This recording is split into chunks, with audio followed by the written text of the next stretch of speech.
Hello friends, welcome back to my channel. ఇవాళ మనం ఈ వీడియోలో నీలిరంగు నక్క అనే కథను విందాం. ఫ్రెండ్స్, మీరు కానీ మా ఛానల్ని ఫస్ట్ టైం చూస్తున్నట్లయితే ప్లీజ్ సబ్స్క్రైబ్ చేసుకోండి. అలాగే ఈ వీడియోని తప్పకుండా లైక్ చేసి కమెంట్ చేయండి. మరెందుకు ఆలస్యం, కథ వినిద్దామా?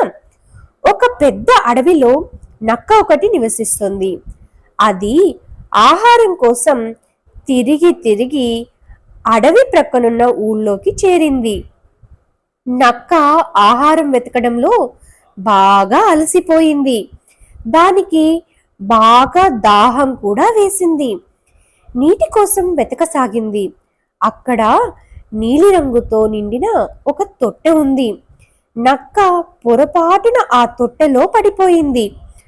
బయటకు రాత్రేక రాత్రంతా ఆ తొట్టెలోనే ఉంది.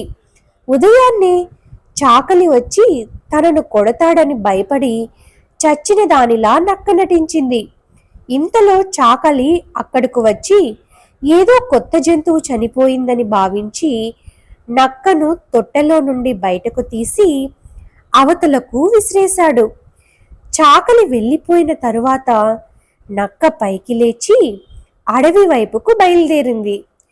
నీలిరంగు నక్కను జంతువులన్నీ వింతగా చూశాయి. అప్పటి వరకు ఇటువంటి వింత జంతువును అవి చూడనే లేదు. కొన్ని జంతువులైతే నక్కను చూసి భయపడిపోయాయి. అడవిలోకి వెళ్ళిన నీలిరంగు నక్క జంతువుల్ని సమావేశపరిచింది. మిత్రులారా, నాకు దేవుడు కనిపించి ఈ నీలిరంగు ప్రసాదించి ఈ అడవికి రాజును అవ్వమన్నాడు అని నక్క చెప్పింది. కానీ మిగిలిన నక్కలేవి నీలిరంగు నక్కను గుర్తించలేదు. అయితే వాటికి కొంత అనుమానం కలిగింది. ఒక్క నీలిరంగు తప్ప ఈ జంతువుకు అన్ని మన జాతి లక్షణాలే ఉన్నాయి. ఎలాగైనా దీని గుట్టు రట్టు చేయాలి అని నక్కలు భావించాయి. నీలిరంగు నక్క చుట్టూ చేరి నక్కలన్నీ అరవసాగాయి. జాతి లక్షణం ఎక్కడికి పోతుంది? నీలిరంగు నక్క కూడా పెద్దగా అరిచింది. దాంతో ఇది వింత జంతువు కాదు, నక్కే అని తేలిపోయింది. ఏనుగు తొండంతో నీళ్లు తెచ్చి నీలిరంగు నక్కపై కుమ్మరించింది. అంతే, నీలి నక్క అసలు రంగు బయటపడింది. జంతువులన్నీ పక్కపక్క నవ్వాయి.